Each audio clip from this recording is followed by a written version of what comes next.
Demak, ikkinchi darsga keldik. Hozir biz views products list viewsni yaratyapman. Product list ishlash uchun bizga kerak bo'ladi modellar. Hozir shuning uchun men buni to'xtatib turaman. Model viewsni yaratishni to'xtatib turaman, saqlayman. Xato bermaslik uchun pas kalt so'zini yozib ketaman. Bu yerda ham o'chirib turaman hozircha. Avvalambor modellarni yaratib chiqarishim kerak bo'ladi. Undan oldin bitta narsa qilib ketaman. URLsda agar deyman if settingsda debug rejim yoqilgan bo'lsa,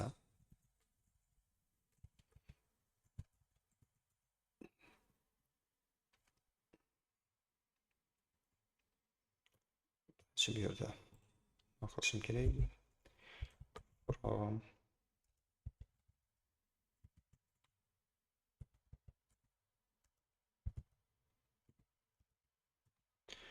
debug rejim yoqilgan bo'lsa, nima qilaman? URL patternsga qo'shib qo'yish kerak bo'ladi media static fayllarni.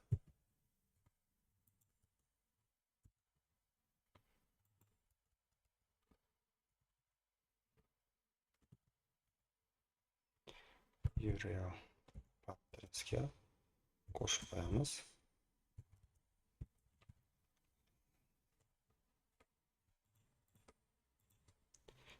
Static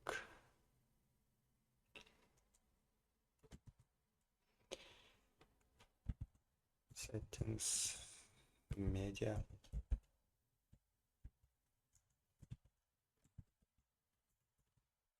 URL qo'shaman va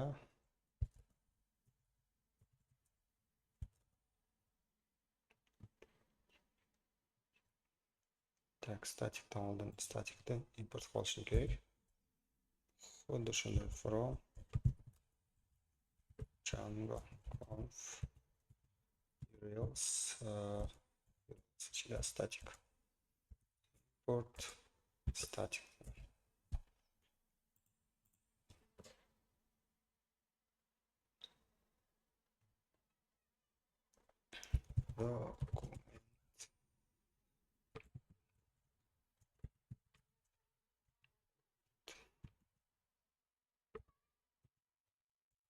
settings media root.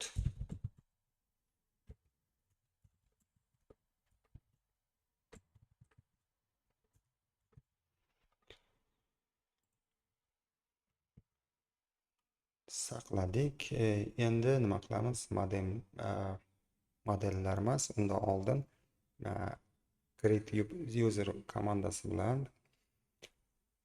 foydalanuvchi yaratamiz. Demak, yaratamiz biz Python. Demak, Python user yaratmasdan oldin migrationlar bor bizda. Qo'llanmagan migrationlarni qo'llab ketishim kerak.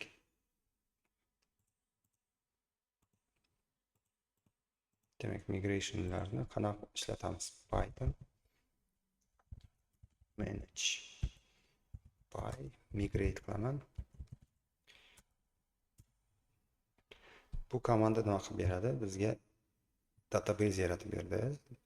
SQLite databasega jadvallar yaratildi. Qanaqa jadvallarni bu yerda ko'rishimiz mumkin. Jadvallar ro'yxati.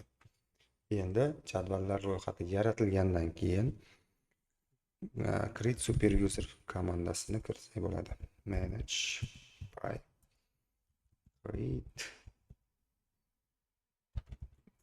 create super user deyman. Enter bosaman. Demak, admin yozaman. Email adres admin admin.com deb qo'yaman. Parolga oddiyroq parol kiritaman. Lokalni bo'lgani uchun parol ko'rinmasligi mumkin. Tak, mana bizda parol juda ham qisqa deyapti. Bas 8 ta bo'lishi kerak. menga bo'ladi. Lokalniy bo'lgani uchun yes deyman. Demak, user yaratildi. Endi biz nima qilishimiz kerak? Serverni ishga tushirishimiz kerak. Django o'zida serveri bor. Nima uchun kerak u server? Lokalda serverni ishga tushirib tekshirib ko'rish uchun. Lekin productionga o'tkazganda uni ishlatish tavsiya qilinmaydi. Run server deyman. Run server degandan keyin nima deydi? Error that port already. Bu port menda ishlatayotgan ekan, shuning uchun boshqa portga 80 ga o'zgartirib ko'raman. 80. Bu ham 89 qo'ying. Demak, bu ishga tushdi mana. Bu adres bo'yicha 127.001.80.89. Kopiya qilaman shuni. Brauzerni ochaman. Brauzerni ochib turib,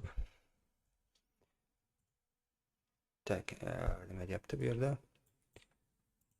Shop URLsda xato bor deyapti, lekin admin ochilish kerak bizda. Admin panel ochamiz, admin va yaratgan foydalanuvchi admin va parol kiritaman. Demak, parol admin kiritildi. Hozir ikkita nima bor? Gruppa, guruhlar va user bor menda. Endi shu yerga productslarni qo'shish kerak bo'ladi. Products modellarini, mahsulot modellarini qo'shaman. Mahsulot modellarini qo'shish uchun VS Code'ga o'tamiz. Products ichida model degan joyga yozib chiqaman modellarni hammasini. Modellar darsda ko'rsatilgan. Mana dars bor bizda. Tayyor darslikda modellar qanaqa yaratilishini olsak bo'ladi.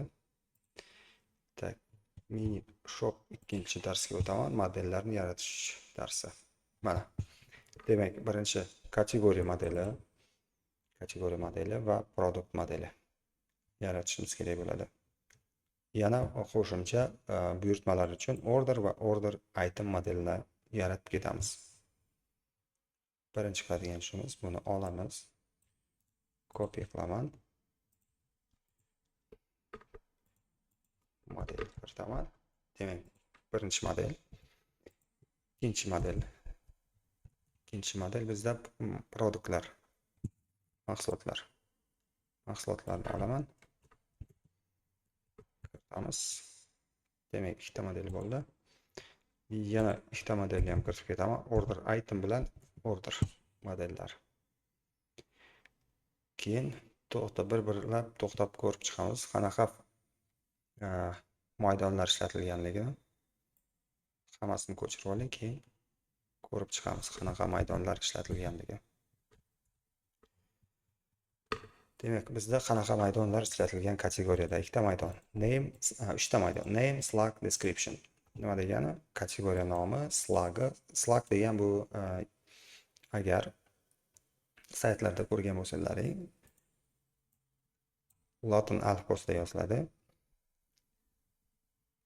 Misol sifatida buni aytsak bo'ladi mana. Bu slug deyiladi mana. Courses, Django framework, lesson, mini shop, shu narsa slug deydi. Buni yozadigan joy mana slug deyiladi. Description bu matn, tavsif. Keyingi modelimiz produkt modeli. Bu produkt modeli kategoriya jadvaliga bog'langan bo'ladi. Kategoriya jadvaliga qanaqa bog'langan? Foreign key orqali bog'langan. Endi buni maydonlari name, slug, description, narxi, image, rasmi, stock, mavjud ombordagi soni, keyin mavjudligi, qachon yaratilganligi. Endi order bu nima? Buyurtmalar qanaqa bo'lishi mumkin? Yangi bo'lishi mumkin, to'langan, yuborilgan yoki yuklangan bo'lishi mumkin. Endi order item nima uchun kerak? Order item bu yerda order bilan bog'langan bo'ladi. Order jadvali bilan foreign key orqali bog'langan. Order itemda nima bo'ladi? Qaysi produktni buyurtma bo'lyapti, narxi qancha, soni qanchaligi ko'rsatilgan bo'ladi. Demak, buni saqlayman. Ctrl S bosib turib, modellar yaratilgandan keyin, demak, user modelini import qilish esdan chiqibdi. Bu yerda tepada user modelini import qilishimiz kerak. User modeli qayerda ishlatilganini ko'rib ketamiz mana. User modeli orderda qaysi foydalanuvchi buyurtma qilyapti, o'shani ko'rish uchun user modelini ishlatamiz. Django'ning o'zining avtomatik avtorizatsiya tizimi bor, o'shani ishlatamiz. Demak, import qilamiz user modelini. Bu yerda import qilsak bo'ladi, mana user ustidan bosib turib quick fix bossak,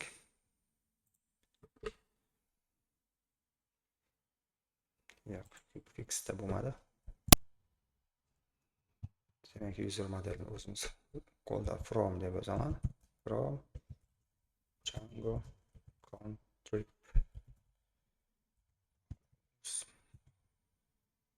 models import user deyman. User. Demak, ishga tushirdik. Xatosiz server o'zi qaytadan ishga tushdi. Endi nima qilishimiz kerak? Birinchi o'rinda make migration qilamiz. Make migration bu migration yaratiladi bu yerda. Keyin migration yaratilgandan keyin qo'llaymiz, migrate qilamiz. Serverni to'xtatmasdan qilish uchun plus tugmasini bosamiz. Bu yerda ham nima qilishimiz kerak? Virtual muhitni ishga tushirimiz kerak. Mana avtomatik tarzda ishga tushdi o'zi. Python deyman. Python manage make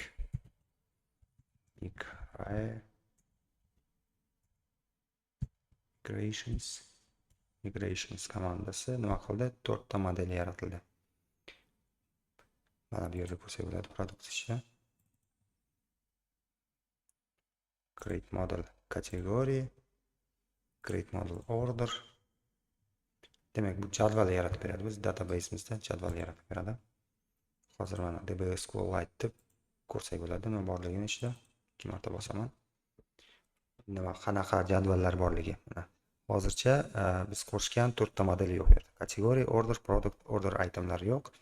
Shu yerda qo'shilish uchun komanda, maxsus komanda Python manage by migrate qilaman. Ishga tushdi. Mana endi yana bir marta yangilab olamiz. Yopib turib qaytadan ochaman.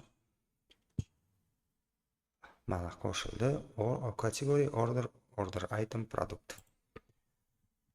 Yopamiz. Demak, modellar yaratib oldik. Migratsiya qildik. Admin panelga endi chiqarishimiz kerak. Shularni so'rashdi. Admin panelga chiqaramiz. Qanaqa qilib chiqaramiz admin panelga? Mana agar ko'rsak, hech narsa yo'q bu yerda. Darslikka o'taman. Darslikda admin panelga ulash degan joyi bor. Products ichida admin payni ochaman. Mana bu yerdan boshlab hammasini kopiya qilaman-da. Products ichida admin.py shu yerdan olib tashlayman. Qo'shaman. From F so'z qolib ketdi. From deymiz. Demak, modellar ichidan import qilib oldim hammasini. Admin register bilan ulayapman. Birinchi kategoriya adminda, kategoriya jadvalini, product jadvalini va order item va order buyurtma jadvallarini qo'shamiz. Qo'shdik. Endi yangilab olamiz bir marta. Mana endi buyurtmalar, kategoriyalar, mahsulotlar qo'shildi bizda. Mahsulotlarni qo'shdik.